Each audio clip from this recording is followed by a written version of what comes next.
Assalamualaikum warahmatullahi wabarakatuh. Salam sejahtera, Om Swastiastu, Namo Buddhaya, salam kebajikan, salam Public Affair Indonesia.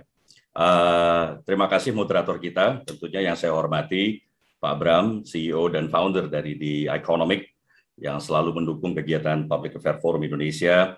Juga yang saya hormati tentunya para narasumber kita, para senior-senior saya, yang telah meluangkan waktunya pada hari ini untuk bisa sharing bersama kita, spending their time juga bareng-bareng di sini. Di sini ada Mbak Christine Elwan, ada Mbak Puni yang juga teman saya, sama-sama dulu di Citibank, Mbak Hera dari BCA, ada juga Mbak Nila, teman lama dari Gojek, sekarang Pak Fajriah, Mas Ahmad Reza, teman lama waktu sama di Mandiri dulu juga, Pak Pambudi, bareng-bareng kita dulu di Citibank. Yang saya hormati para peserta pada pagi hari ini, peserta Public Affair Forum. Hari ini sekalian untuk memulai, izinkan saya membuat sebuah pantun sebelum kita mulai. Saya sebetulnya ini lagi di Surabaya. Jadi jalan-jalan ke Surabaya, bertemu di online bersama para peserta. Tirai mentari telah dibuka, sambutlah pagi ini dengan cerah ceria.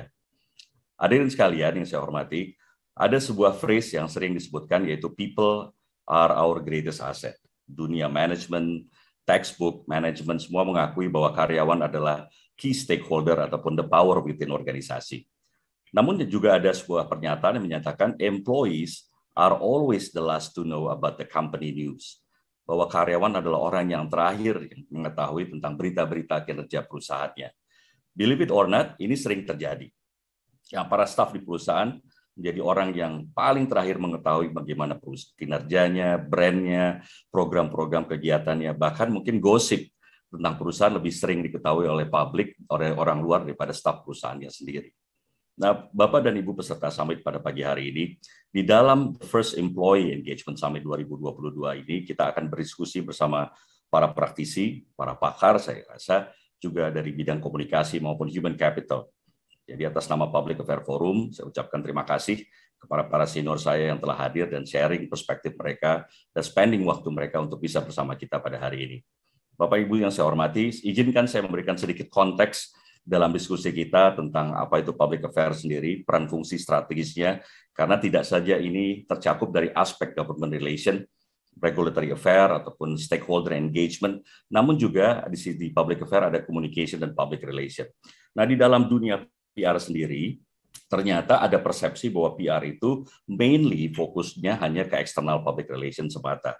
Jadi jika ada yang ditanya apa sih internal public relation itu ataupun internal communication, atau apa sih sebetulnya employee engagement, sebagian besar akan ragu menjawab kira-kira apa ya, dan cenderung akan menjawab fungsi tugas yang berhubungan dengan pembuatan majalah internal, buletin, dokumentasi, foto, video, dan mungkin update intranetnya. Nah, hari ini kita akan membahas mengenai apa sih challenges dan opportunities-nya di era adaptasi kebiasaan baru ini. Next slide-nya, Mbak. Bisa next slide-nya. Nah, ini good news-nya, bahwa 71% eksekutif, manajemen, dan seniornya mengatakan bahwa employee engagement is critical to their company success. Ini kata Fast Track 360. Artinya, pernyataan ini sangat menarik menurut saya, karena manajemen sendiri, senior manajemen sendiri memiliki perspektif yang sama dengan kita dan melihat pentingnya topik ini bagi suksesnya sebuah perusahaan. Artinya lagi, keberadaan kita di sini menjustifikasi bahwa penting brand ini ataupun employee engagement ini kepada brand dan organisasi kita. Next slide-nya. Apa sih sebetulnya employee engagement? Kalau kita next slide, ini definisi yang saya coba kumpulkan dari beberapa source. Bisa next slide.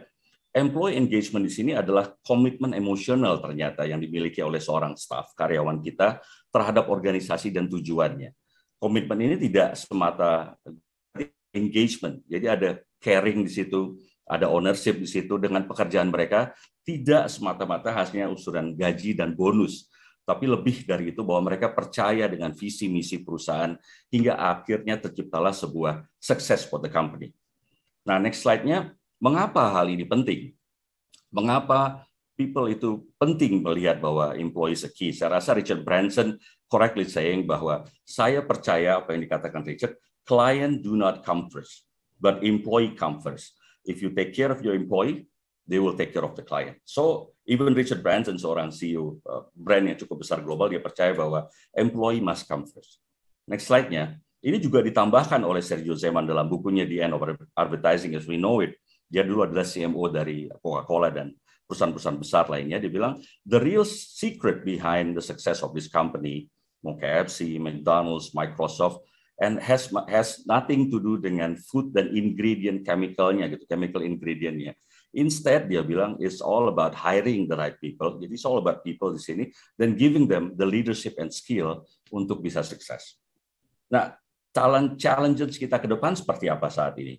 Nah, di sini yang kita coba discuss di era adaptasi kebiasaan baru. Pertama, coba kita lihat slide selanjutnya. Di era pandemi ini, 53% karyawan merasa capek, jenuh, dengan tantangan yang ya kita work from home, ada Zoom meeting seperti ini, back to back, dan segala macam. Inilah challenges kita. Bahkan global company juga menunjukkan bahwa katanya hanya 13% karyawan yang engage dalam pekerjaan mereka. Jadi engagement karyawan menjadi rendah di tempat kerja. Hasilnya apa? Produktivitas rendah, high turnover, dan tentunya profit yang akan rendah. Nah, next slide. Di sini good news-nya juga saya rasa, bahwa 85% employees, karyawan, are most motivated ketika internal communication-nya itu efektif. Nah, 80% mengatakan bahwa mereka akan termotivasi ketika manajer memberikan regular update. Kinerja perusahaan seperti apa sih? Tantangan perusahaan itu seperti apa saat ini? Clear definisi mengenai their role dan responsibility-nya seperti apa, yang mengarah kurang lebih ke arah motivasi. Selanjutnya akan kita lihat, akan kalau mereka engage, dampaknya juga bisa kepada bottom line, yaitu profit. Nah, teman-teman semua, ini yang paling kritikal untuk CEO dan CFO kita. Next slide-nya. Apa sih benefit-nya dari employee engagement? Next slide. Di sini saya coba kumpulkan salah satunya dari Gallup. Gallup dia bilang, perusahaan dengan karyawan yang sangat engage, 24% akan lebih profit. Employee engagement akan memiliki dampak kepada bottom line. Di sini the corporate leadership juga menunjukkan bahwa jika karyawan Anda komit pada organisasi, betul engage di sini, 57% lebih kinerjanya akan lebih bagus, 20% lebih komit, dan 87% lebih kemungkinan kecil mereka untuk leaving the company. Turnover-nya rendah. Dan yang paling tinggi di sini adalah Harvard Business Review. Coba kita lihat ya, 5% peningkatan dari staff attitude, sikap itu akan berdampak kepada 1,3% kepada persepsi customer, dan akhirnya berimplikasi kepada 0,5% kepada revenue. Jadi 5% staff attitude yang positif berdampak kepada 0,5% kepada revenue. Imagine kalau akhirnya ada sekitar 20%. Artinya Anda memiliki paling nggak 2% gross revenue peningkatan jika staff attitude Anda tumbuh. Jadi ini Harvard yang bilang, bukan saya yang bilang. So must be some legit untuk mengukur bagaimana efektivitas dari employee engagement kepada bottom line Anda. Next slide-nya. Ini saya sering share bahwa pernah dibuat survei antara 500 company, Fortune 500 companies. Jadi dari nomor 100 sampai nomor 200 dan nomor 400 sampai nomor 500. Nah, dari nomor 100 sampai 200 company, mereka spending their budget more into employee communication. Nah, kita lihat dari 200 top company itu spendingnya $1.621 dibandingkan dengan media relation yang hanya $1.000 misalnya. Dan top bottom company yang mungkin less profitable tentunya, mereka spending more on media relation dan less on employee communication. My bottom line di sini adalah dari Fortune 500 company, perusahaan-perusahaan sukses ini, they spending more budget untuk employee communications. Next slide-nya. Jadi tantangan kita sendiri teman-teman semua, para praktisi, adalah what is our company purpose? Jadi finding your company purpose. Next slide-nya di sini saya coba katakan cerita ini mengenai Presiden John F. Kennedy. Dia pergi ke NASA, ke Houston, bertemu dengan para astronot, bertemu dengan para engineer, semua orang-orang top di sana. Tapi begitu dia mau pulang, dia bertemu dengan seorang janitor, seorang office boy-nya lah. Terus Presiden Kennedy bilang, "Hi, I'm Jack Kennedy. What are you doing here? Apa yang Anda lakukan di sini?" Janitor itu bilang, "Well, I know you, Mr. President." Terus yang dibilang jawabannya si janitor itu kepada Presiden waktu ditanya, "What are you doing here?" Dia bilang ada, "Well, Mr. President, I'm helping to put a man on the moon. I'm helping to put a man on the moon." Artinya, NASA telah berhasil mencapai purpose kepada tidak hanya level astronotnya, tapi juga sampai seorang janitor tahu purpose dan vision of the company. I'm helping to put a man on the moon. Artinya, disinilah fungsi kita bagaimana membuat purpose, menciptakan purpose kepada semua karyawan kita. Teman-teman semua, next slide-nya. Tidak salah kalau 150 tahun yang lalu Charles Darwin katakan, "It is not the strongest species that survive, nor the most intelligent that survive, tapi it is the one that the most adaptable to change.